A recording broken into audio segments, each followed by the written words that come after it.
La verdad es que veo al gobernador ya hace tiempo como un estadista muy sólido en su núcleo ideológico doctrinario. Veo un hombre que enfrenta de manera decidida el núcleo del proyecto de miseria planificada, desnacionalización, individualismo extremo de Milei, y lo plantea desde una posición filosófica como hacemos nosotros, más allá de la disputa concreta que tenemos que dar en el seno del pueblo por el sentido de la disputa concreta que hay que dar para que se caiga esta ley de entrega nacional. Las bases y fundamentos de la libertad de los argentinos es la Constitución Nacional. Hay que defender la Constitución Nacional a muerte, por la cual muchos juramos en la escuela, otros juraron cuando asumieron cargos públicos. No hay ninguna hojita, ningún paper de copio y pego del consenso de Washington que la pueda reemplazar. Diría que firmar eso tiene un tufillo de traición a la patria, incumplimiento de la Constitución. Y discutimos mucho la política nacional y también algunas cuestiones que tienen que ver con la región, con la política provincial. Yo hace mucho tiempo que soy un férreo defensor de la causa pampeana en relación a la Tuel.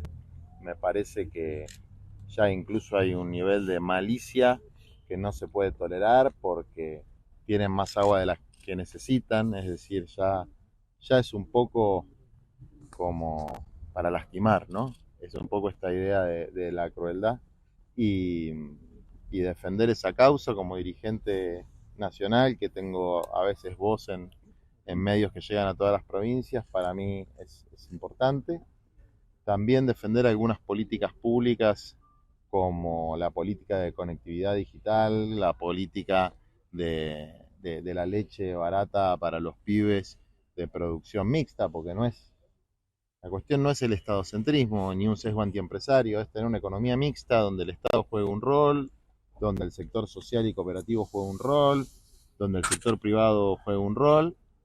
Y por último, algo que creo que es una necesidad de este momento y que tampoco tiene que ver con agredir a nadie, pero que es en un momento de crisis, de hambre, de miseria, de desesperación, compartir las pérdidas. Entonces eso me refiero particularmente a la ley del impuesto a la riqueza, que es ejemplar porque marca el coraje de ir contra la corriente, donde se plantea que los empresarios de sectores más ricos son benefactores sociales. Ni son los villanos, ni son los héroes.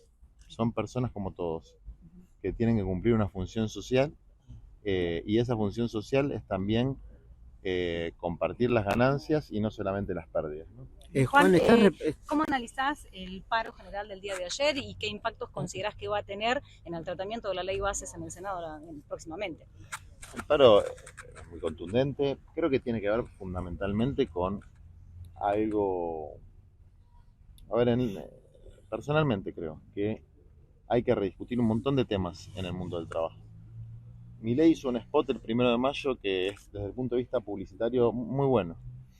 Él plantea una dicotomía entre quiénes son los buenos y los malos y dice básicamente quienes proclaman derechos que no se cumplen y no existen o quienes queremos eliminar la miseria. Y hay 2/3 de los trabajadores que están afuera de los convenios colectivos y de las paritarias. Son trabajadores informales, son mujeres que hacen tarea de cuidado en su casa, son gente que changuea.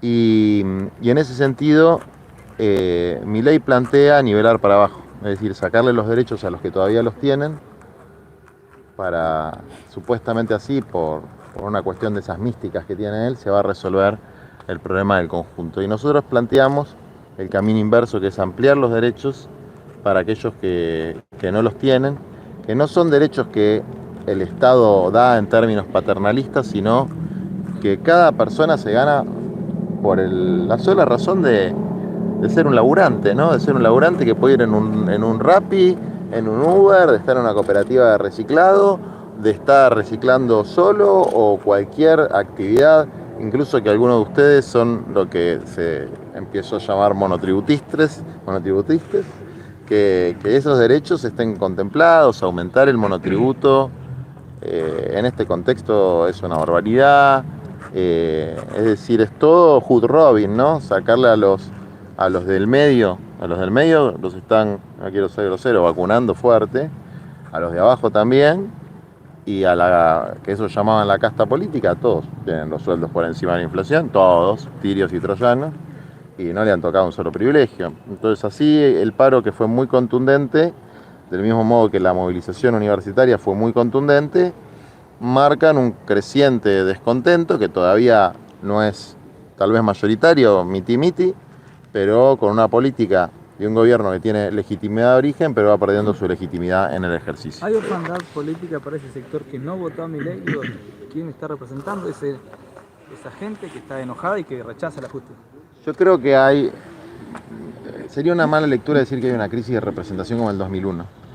Es decir, nosotros obtuvimos 11 millones de votos como coalición, hay distintos compañeros y dirigentes que a nivel nacional tenemos un respaldo importante de un sector de la sociedad, puede ser un 30%, puede ser un 40%, puede ser un 25%, pero hay varios dirigentes en ese sentido, gobernadores algunos, dirigentes políticos que no tenemos cargos públicos otros.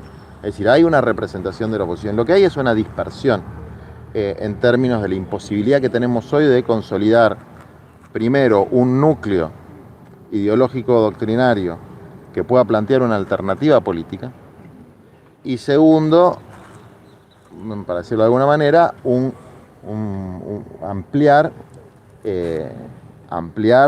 hacia otros sectores, pero primero es tener claro lo que denominamos el campo nacional, popular, de perspectiva latinoamericana, que creemos en el Estado Social de Derecho, tener muy sólidamente planteado nuestro programa y nuestra alternativa de gobierno de cara a las necesidades de la gente, para que no se repita el loteo disfuncional que hubo durante el gobierno de Alberto, donde no había programa de transformación para la gente, donde era una improvisación permanente y era una repartija del botín del Estado.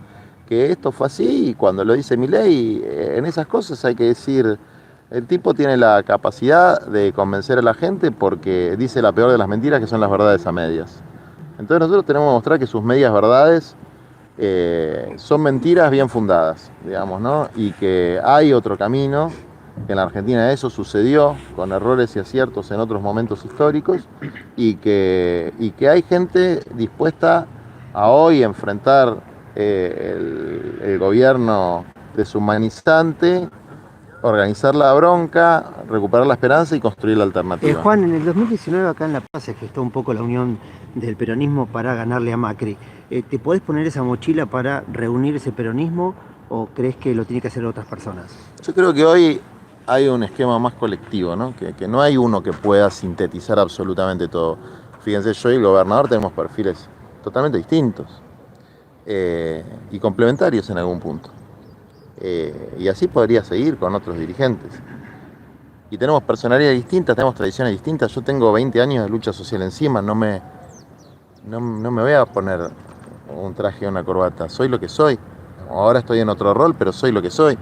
Si hay una situación en la que a los cartoneros los van a dañar, o a los horticultores, o que la gente necesita comida, aunque el gobernador sea el tipo que yo más admiro, yo voy a estar con la gente más humilde, porque para mí es la razón de mi vida, como diría Evita, ¿no? Los de abajo. Después de eso, decía el apotegma peronismo, primero la patria, después el movimiento, después los hombres. Bueno, yo creo que es primero la patria, después los pobres, después el movimiento y después los hombres. Entonces eso es algo que me marcó toda mi vida y que es mi esencia. Y por ahí la esencia de otro es la cuestión productiva, o la cuestión de la defensa del federalismo, cada uno tiene, o la cuestión científico-técnica, cada uno tiene un fuerte que tenemos que buscar la forma de complementarlo y dirimir civilizadamente los liderazgos, fundamentalmente en un respetuoso debate de cara al pueblo, no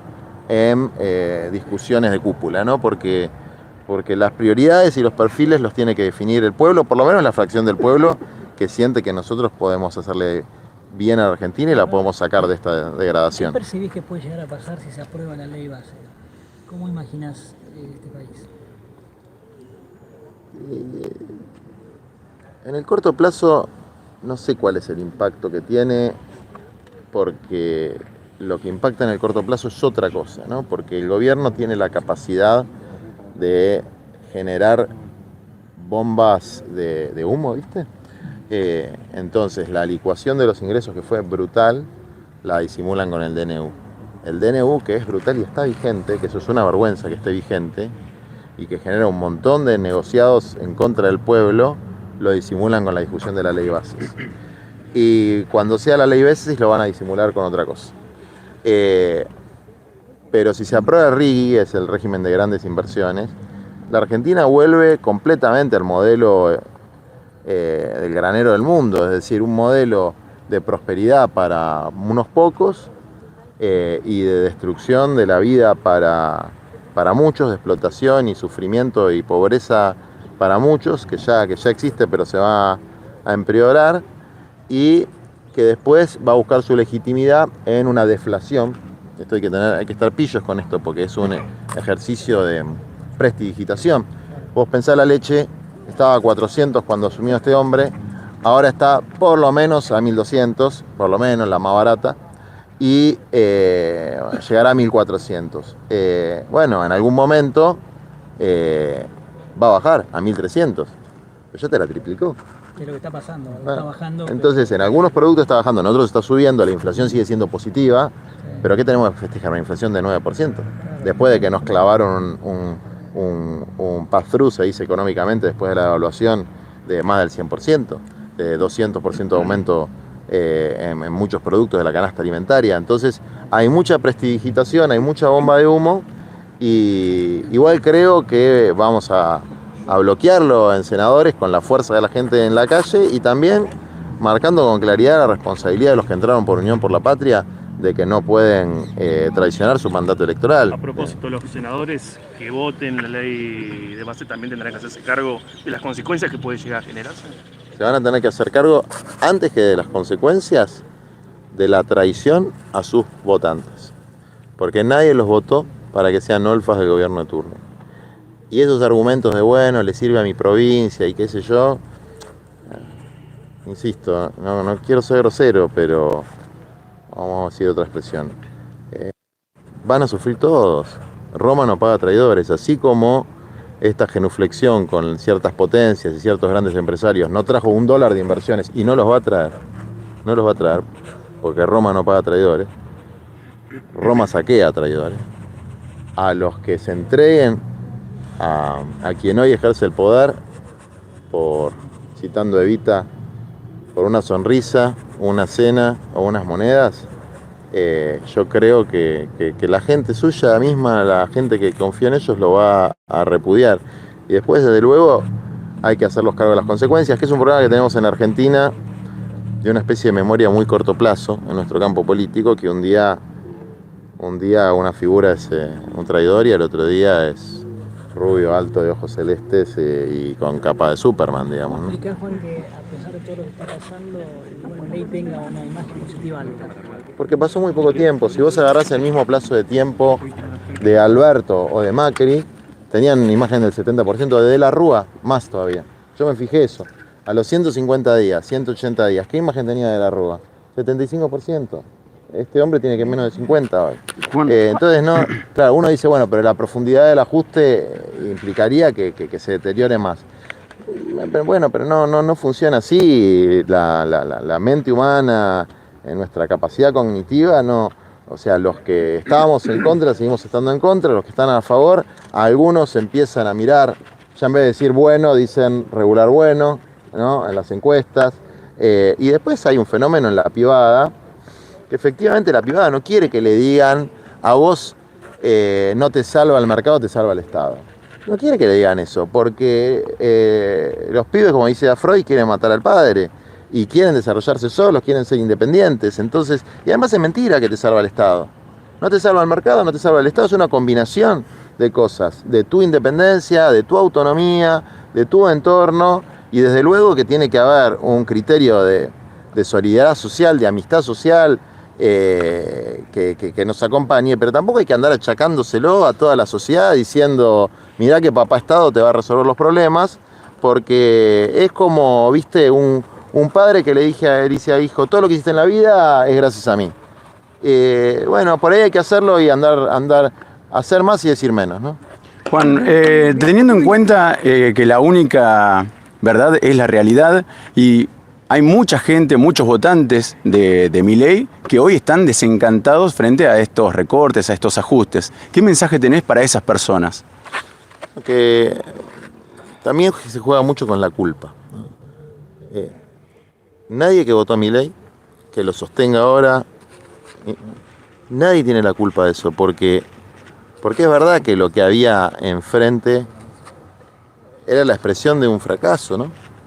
Y que Milei prometió cosas que no cumplió, prometió castigar a la casta y, aunque eso de la casta tiene muchas mentiras adentro, hay de nuevo un elemento de verdad. Hay casta, hay gente privilegiada, hay gente corrupta. En general, a la gente corrupta no es a la que más señalan, ¿no? Porque los corruptos saben hacer pactos de poder. Entonces, mira a quienes atacan y vas a darte cuenta de que ahí no está el problema. Y mirá a quienes no atacan, que manejaron mucho, y te vas a dar cuenta que por ahí está el problema. Y ahí estuvieron los pactos de poder. Pero bueno, Milei supo captar ese repudio. Entonces yo lo que les digo es que no sientan culpa. Yo me equivoqué 1.000.000 de veces en la vida, en mis elecciones. Ahora lo que hay que ver es buscar un trasvasamiento generacional de la política, un cambio generacional, un cambio de mentalidad, sin renegar de las cosas buenas que se hicieron en otros gobiernos, porque eso es ser careta, es ser veleta. Entonces, si la nacionalización de YPF, por ejemplo, que hicieron Axel y Cristina, le hizo bien al país, en términos, digan lo que digan, le hizo bien al país, porque si no Vaca Muerta no existiría y no habría desarrollo de la posibilidad de dejar de importar gas y ahora podemos exportarlo. Para dar un ejemplo, ¿no? Aunque lamentablemente sirve para exportar, pero mucha gente de nuestro pueblo no tiene gas, pero bueno, si la política nuclear, la política de desarrollo espacial, la política de garantizar un piso de dignidad a la gente, de salarios más altos, existió, hay que reivindicarla. Lo cual no quiere decir ser un aplaudidor, pero hay que reivindicarla. Y después hay que construir también nuevos paradigmas porque son tiempos distintos y, como dice el Evangelio, el vino nuevo tiene que estar en odres nuevos, no odres como eran las vasijas donde se ponía el vino, porque si vos ponías el vino nuevo en odres viejos, el odre reventaba y a la inversa el vino se dañaba. El vino es la esencia, el odre es la forma, la esencia tiene que estar, es la felicidad del pueblo, es, como dice la Constitución norteamericana, la posibilidad de buscar la felicidad, porque, insisto, el Estado no te da la felicidad, el mercado tampoco te da la felicidad es una búsqueda muchas veces personal, pero sí tiene que haber condiciones de base para poder buscar la felicidad. Juan, ¿por qué te parece un líder de la oposición, digo, dentro del peronismo y por hoy? ¿Quién creés que tendría que asumir ese rol? Y también te quería consultar con respecto a la interna dentro de la campo, el kirchnerismo máximo, Axel Kicillof, que se ha generado en los últimos días. Empiezo por la última. La interna me importa un rabanito. Francamente, apagué la radio con eso. O sea, cambié de dial. En un momento me enganché un poco y después dije, no, esto, ¿a quién carajo le importa, no? O sea, no quiero saber nada con eso, nada. Cualquier cosa que tenga que ver con eso, huyo. Y trato de construir puentes. Hay mucha gente buena y mucha gente mala. En todos los sectores del movimiento nacional y popular, como en todos los sectores de la sociedad. Yo no soy juez para definir quién es bueno y quién es malo. Tengo mis preferencias. En relación al liderazgo, insisto que yo creo que este es un momento donde necesitamos algo más horizontal y más colectivo, porque no va a haber unidad de mando. Puede llegar a emerger, pero no va a haber unidad de mando. La orientación, yo saqué 1,5 millones de votos en la elección anterior. Bueno, es un montón. Ahora, si yo creo que eso, y ahora tengo buena imagen, ¿no? Si yo, mejor que muchos gobernadores, si yo creo que eso a mí me da la nafta para dirigir a los gobernadores, a los intendentes, a los sindicalistas, soy un tonto. Y si alguno piensa que puede ejercer un liderazgo como esos liderazgos extraordinarios que hubo en el principio del siglo XXI, sobre todo en nuestro campo, que está todavía procesando la crisis de un gobierno fallido, no va a pasar. Entonces es hora de condensar o de coagular algo un poco más colectivo, y yo trabajo para eso, mientras también cumplo mi rol, intentando representar lo mejor posible, no solamente a la gente que me votó, sino a la gente que piensa que la confrontación con el gobierno de Milei tiene que ser absolutamente directa, firme, que vaya al núcleo de su pensamiento y de su acción, que es para mí la deshumanización, parado sobre la base del individualismo contemporáneo, que no es lo mismo que el respeto al individuo y la autonomía personal. Juan, de cara a las próximas elecciones, no me refiero al 2025 concretamente, sino también más adelante, ¿cuál es el objetivo de Patria Grande, vos como referente, en la provincia de La Pampa? ¿Posibilidades de ir por alguno de los municipios grandes de la provincia? Me refiero a Santa Rosa, General Pico. Bueno, eso por ahí hay que preguntarle a los compañeros de acá. Digo, pero como referente, ¿cómo lo ves? No, yo de verdad me sentiría... No es adecuado que yo conteste esa pregunta. Aparte, todavía no hay una estrategia electoral en todos los distritos del país. Sí, nosotros queremos expresar nuestra agenda, y eso implica que vamos a construir en los lugares donde corresponda por las circunstancias representaciones propias, ya no de Patria Grande, sino de Argentina Humana.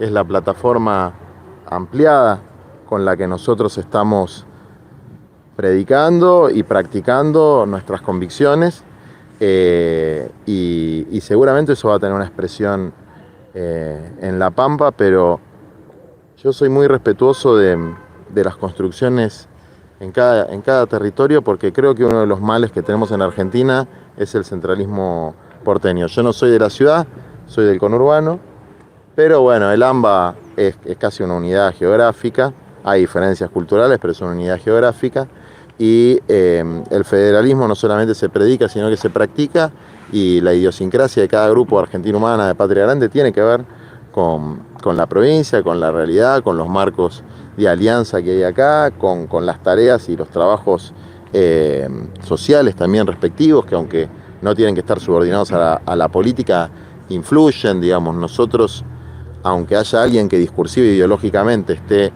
100% en nuestra línea y no demuestre en la práctica como gobernante una preocupación por los últimos de la fila, tendemos, ¿no? En general, tendemos a alejarnos de esa hipocresía, y por ahí alguien que parece más conservador, pero que tiene una postura de acompañar los procesos sociales, de solidaridad, de sensibilidad hasta humana, y por ahí acompañar eso también, y a veces construir referencias de alternativas propias. Juan, hablaste al principio de la causa de la Tuel. ¿Tenés una carpeta? ¿Tenés información que te brindó el gobierno? Sí, les pedí yo que me den información, porque vieron que se van actualizando la cantidad de agua, del caudal, etcétera, para estar actualizada. La última actualización que tengo es de hace 1 año y medio. Yo quiero poner este tema en agenda. El agua es vida, no se le puede sacar a un pueblo el agua, sobre todo si tiene tantos fallos judiciales a favor, y esto tiene que ver también con algo que Milei promueve, que es, no quiero usar una palabra difícil, pero es la factualidad. Es decir, no importa lo que dice la ley, no importa lo que dice un fallo judicial, importa la fuerza. Entonces el que tiene la fuerza de hacer algo porque está arriba, hace lo que le pinta, y la gente queda indefensa. Bueno, por ahí es tiempo de que veamos esta causa pampeana como una causa federal, una causa del movimiento nacional y popular, y que la defendamos en conjunto, no contra los mendocinos, pero sí también porque nosotros tenemos que enfrentar otro proceso que se está dando y que es muy triste, que es el de balcanización, como le pasó a Yugoslavia, ¿no? Yugoslavia cuando se muere el mariscal Tito, que la mantenía unida, se divide en un montón de países, van a la guerra, etc. Acá, de alguna forma, en la Argentina hay cordobesismo, misionerismo, etc., mendocinismo. Estamos perdiendo la perspectiva de un proyecto argentino con una perspectiva latinoamericana también, y aunque cerrarse en la provincia puede ser tácticamente bueno para un determinado dirigente, un espacio político, es muy malo para el país. Entonces la causa de la Pampa en relación a este tema es una causa nacional que también creo que involucra a los mendocinos de bien, que no quieren robarle nada a otros compatriotas. Juan, ¿te vas a reunir con el intendente de Nápoles? Me voy a reunir con Copete, que lo conozco hace 20 años, desde la Facultad de Derecho, donde estudiamos juntos, y me voy a reunir también con la Luchi, que la quiero muchísimo, y voy a tratar de poner mi granito de arena para tender los puentes entre todos los sectores, que sea necesario, que sea posible, y eso no es ponerse en la ancha vereda del medio y hacerse el buenismo.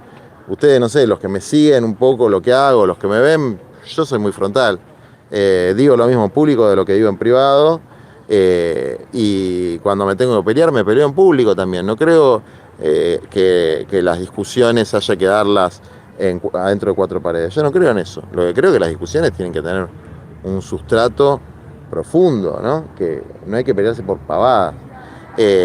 Y desde luego creo que gente que piensa parecido sobre la línea divisoria que hay hoy, que es humanismo versus deshumanización, tenemos que estar juntos y ver dónde están las disputas y tratar de dirimirlas civilizadamente, poniendo primero, insisto, a la patria, segundo al 50% de pobres que tenemos en la Argentina, que algunos compañeros o vecinos o ciudadanos todavía no se enteraron de que son pobres, pero estadísticamente lo son. Después al movimiento, y en último lugar a los hombres y mujeres.